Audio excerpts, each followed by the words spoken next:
3학년 여러분 안녕하세요. 우리 사회 5번째 시간인가?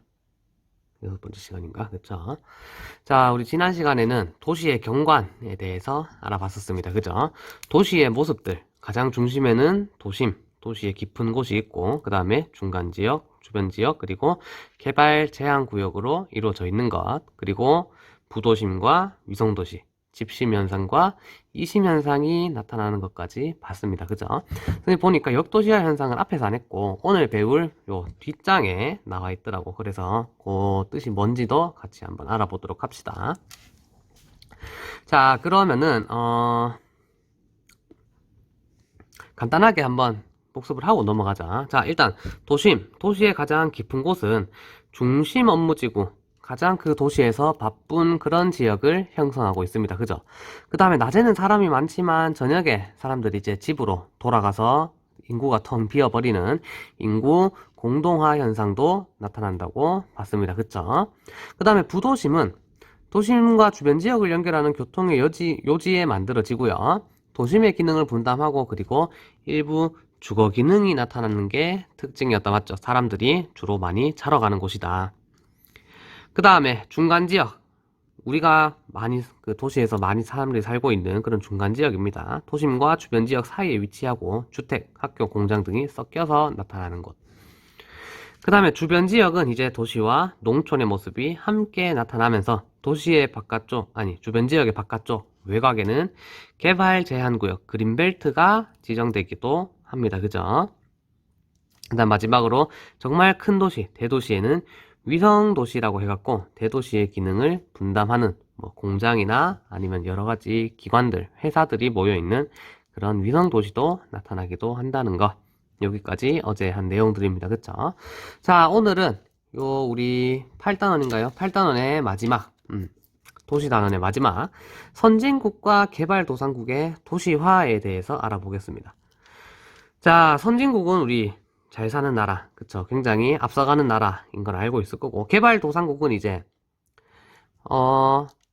저발전국, 그러니까 우리가 흔히 말하는 후진국이라고 하기에는 조금 어느 정도 발전이 돼 있는데, 그렇다고 또 선진국은 아닌, 저발전국에서 선진국으로 발전해 나가는 그 중간 단계에 있는 그런 나라들을 우리가 개발도상국이라고 이야기를 하죠. 그쵸? 그리고 이 도시화가 뭐냐 하면은, 요 화자는 우리가 항상 말했듯이, 될 화자입니다. 될 화자. 도시가 되어 간다는 거예요. 자, 밑에 1번에 보면은 도시화의 의미 나옵니다. 그죠?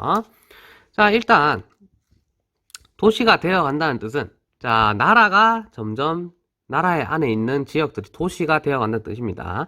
그래서 도시화의 의미는 먼저 나라 안에서 도시의 수가 증가를 해야 돼. 도시의 수가 증가를 해야 됩니다. 그 다음에 어디에 사는 인구의 비율이 높아져야 될까? 농촌일까요? 도시일까요? 당연히 도시화니까 도시겠죠. 그죠? 도시에 거주하는 인구 비율이 점점 높아지고 그 다음 세 번째 마지막으로 어떤 생활 양식이 점점 퍼지고 있을까?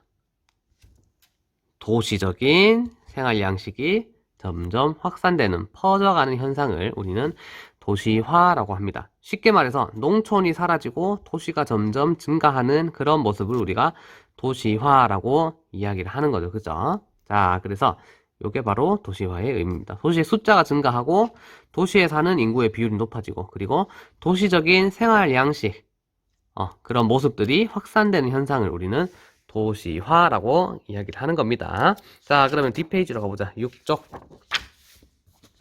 오늘은 요 6쪽까지만 할 겁니다. 알겠죠? 자, 6페이지.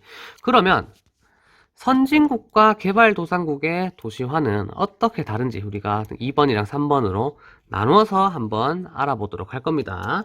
자, 먼저 선진국의 도시화야. 선진국은 언제부터 도시화가 진행되었을까? 언제부터?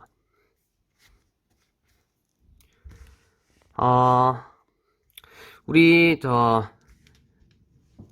18세기 중반쯤에 영국에서 증기기관이 발명이 됐습니다. 그래서 그걸로 제일 처음 만들었던 게 증기기관차예요. 그쵸? 우리 증기기관차가 어떻게 생겼냐면은 토마스 기차 알죠? 토마스 기차. 얼굴 달린 거. 동그란 얼굴 달린 그지? 그 기차가 바로 증기기관차야. 그래서 석탄을 넣어갖고 석탄을 태워서 그 열과 그 다음에 열에서 나오는 증기로 그 엔진을 돌려갖고 그렇게 앞으로 가는 기차를 증기기관차라고 하는데, 자, 이렇게 증기기관을 만들면서 영국의 그런 산업에는 큰 변화가 생겼어요. 원래는 우리 기가 시간에 배웠어. 간의 수공업이라고 해갖고 사람들이 전부 다 집에서 삼삼오오 모여서 손으로 물건을 다 만들었었어. 그런데 이 증기기관이 발명되고 나니까 이제 집에서 손으로 물건을 만들 필요가 있다, 없다? 없다. 이제 뭘로 만드는 거야? 공장에서 기계를 가지고 이 물건들을 만드는 거야.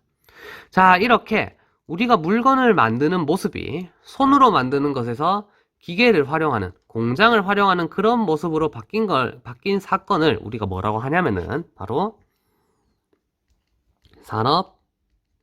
산업혁명이라고 합니다. 산업혁명.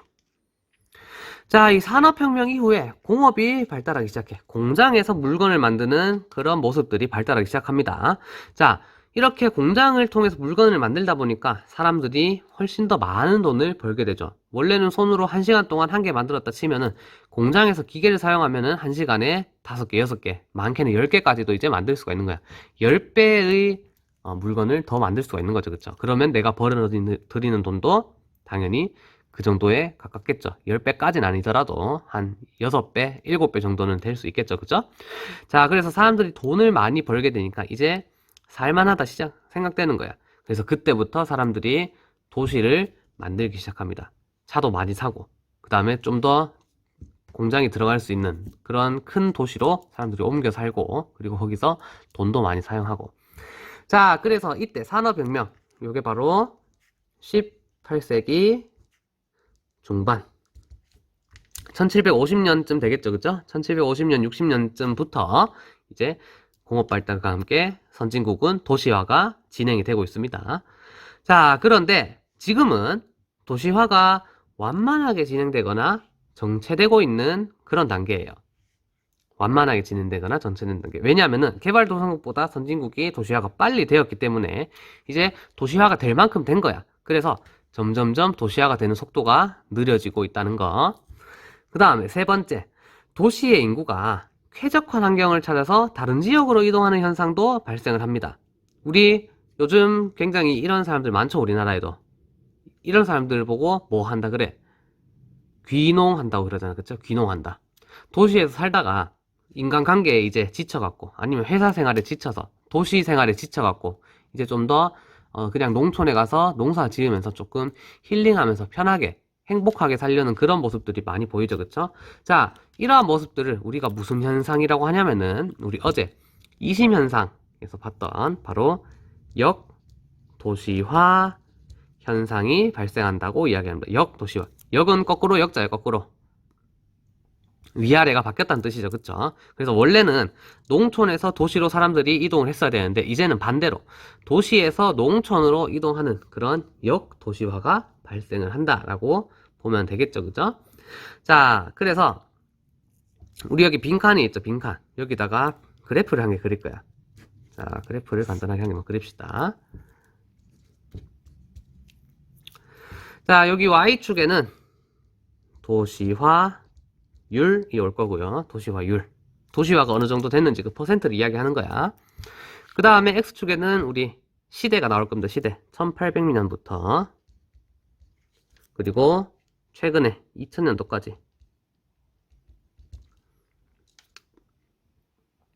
자, 일단 먼저 우리 선진국의 도시화율을 확인을 해볼 거예요. 자, 선진국은 18세기 중반부터 도시화가 시작됐다 그랬죠. 그쵸? 그러면 1750년대 한 요쯤부터 시작이 되겠지. 그쵸?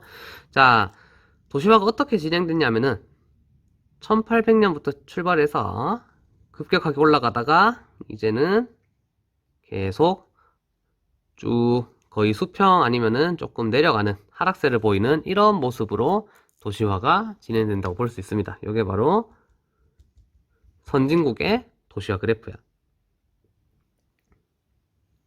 선진국의 도시화 그래프.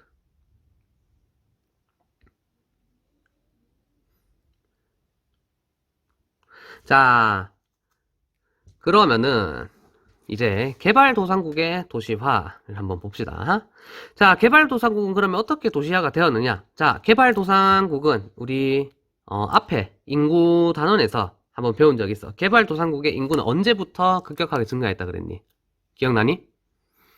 세계에서 정말 커다란 전쟁이 두 가지 있었죠. 그 중에서도 2차 대전, 그치? 도시화도 똑같습니다. 사람들이 많이 태어나면서 도시화도 그때부터 시작이 된 거야. 제 2차 세계대전 이후에 이제 개발도상국의 도시화가 시작이 됩니다.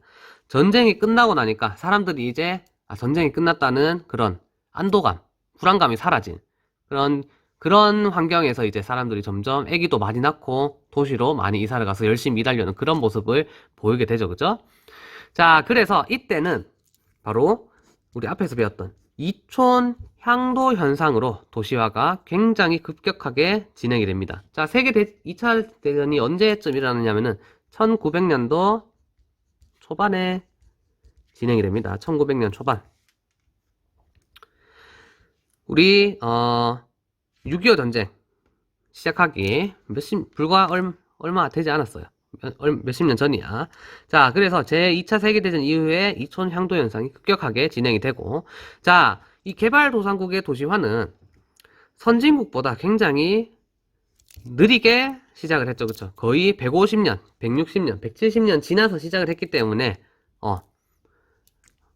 시작된 지 얼마 안 됐어. 1900년 캐봤자 아직 100년 전입니다. 100년 전. 그래서 현재도 도시화가 활발하게 진행되는 그런 단계라고 볼 수 있습니다. 자, 이거를 그래프로 그리면 어떻게 되냐 하면은 1900년을 여기 두고 1900년.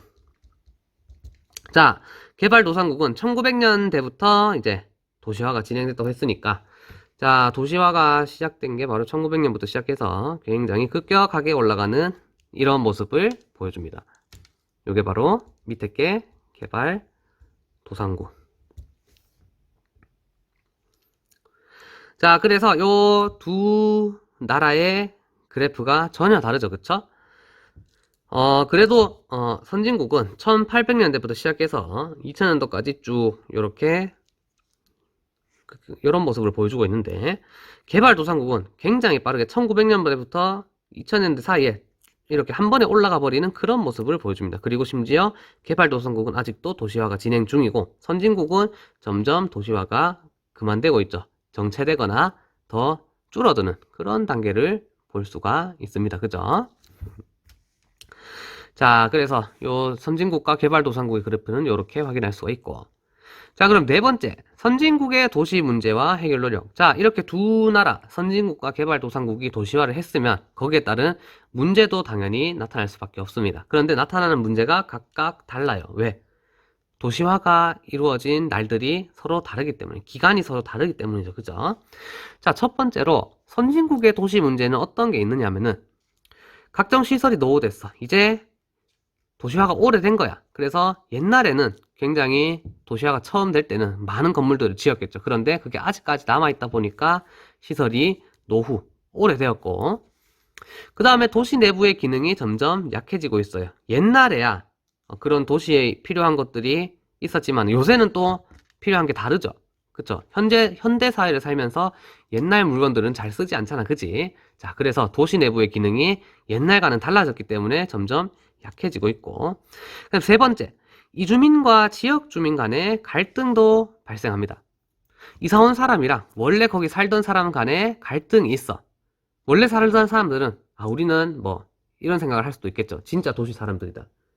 그 다음에 이사 온 사람들은 저 사람들은 농촌에서 살다 와갖고 좀 무식하다 이런 생각을 가질 수도 있어. 그래서 갈등이 나타나기도 합니다. 자, 그래서 이것을 해결하려면 우리가 어떻게 해야 되냐 하면은 각종 시설이 노후되고 내부 기능이 굉장히 약해졌기 때문에 전부 다 옛날식이라는 거예요. 쉽게 말하면. 그러면 이거를 현대식으로 한 번 더 다시 개발을 해야겠죠. 그래서 도시 재개발 사업을 진행을 해야 돼. 현대식으로 옛날 것들을 바꿔줘야 됩니다. 도시 재개발 산업을 진행해야 된다. 그래서 노후된 시설, 오래된 시설들을 이제 우리가 활용할 수 있는 문화공간으로 새롭게 만들어주는 게 굉장히 중요하다는 거예요. 노후된 시설을 문화공간으로 새롭게 만들어준다. 됐죠? 그래서 이렇게 도시 재개발을 함으로써 선진국의 도시 문제를 어느 정도 해결할 수가 있습니다. 자, 두 번째. 개발도상국의 도시 문제는 그럼 어떤 게 있느냐? 자, 개발도상국은 이제 막 도시화를 하기 시작한 지 얼마 되지 않았어요. 그쵸? 그래서 굉장히 급격하게 많은 것들을 바꾸고 있어. 건물을 세우고, 그 다음에 산을 깎아내리고, 땅을 파헤치고, 그죠? 그러다 보니까 환경오염이 굉장히 많이 발생을 합니다. 쓰레기도 당연히 많이 나올 거고. 그 다음에 이제 도시화를 한 지 얼마 안 됐기 때문에 건물을 짓고 있는데 사람들은 도시로 굉장히 많이 몰려들죠. 그래서 주택, 시설, 일자리가 부족할 수밖에 없습니다. 주택과 시설, 일자리가 부족할 수밖에 없다. 왜냐하면 사람들이 너무 많이 한꺼번에 몰렸기 때문에. 자, 그 다음에 세 번째로 이렇게 개발이 시작된 지 얼마 되지 않은 곳에는 분명히 잘 사는 지역도 나타나지만 그에 비해서 굉장히 못 사는 지역도 나타날 수밖에 없어. 자, 그렇게 못 사는 곳을 우리가 뭐라고 하냐면은 들어봤을 수도 있습니다. 슬럼이라고 합니다. 슬럼가. 슬럼으로 이루어진 길이라고 하죠. 그쵸? 자, 이 슬럼은 우리말로 쉽게 말하면 뒷골목 혹은 빈민가라고 이야기할 수가 있습니다. 쉽게 말하면 판자촌, 그 다음에 별동네, 달동네 이런 굉장히 살기 어려운 사람들이 모여서 굉장히 힘들게 살아가는 그런 지역이라고 할 수 있어. 슬럼. 그래서 범죄도 굉장히 많이 일어나고요. 그 다음에 굉장히 경제적으로 약한 사람들, 돈이 부족한 사람들이 모여 사는 곳이 바로 슬럼이라고 이야기를 합니다. 자, 그럼 이런 것들을 어떻게 우리가 해결할 수 있느냐? 자, 먼저 선진국의 기술을 받아들여서 일자리를 확대시켜서 이제 이런 일자리가 부족한 것, 그 다음에 돈을 벌 수 있게 함으로써 슬럼을 조금 없앨 수 있는 그런 모습도 보일 수가 있고, 그 다음에 주거 환경 개선, 이런 환경오염, 그 다음에 슬럼과 같은 것들을 이제 어느 정도 개선함으로써 우리가 좀 더 살기 좋은 그런 도시를 만들기 위해서 노력을 해야겠죠. 그쵸? 자, 그래서 오늘 여기까지 해갖고 우리 도시단원 8단원에 대해서 다 배워봤습니다. 다음 시간에는 9단원 글로벌 경제 활동과 지역 변화에 대해서 알아볼 건데 요거는 그래도 어느 정도 우리가 좀 배웠던 내용들이기 때문에 조금 쉽게 볼 수 있을 것 같아요. 자, 그러면 오늘은 여기까지 하고 우리는 다음 시간에 새로운 단원으로 다시 보도록 합시다. 그럼 안녕.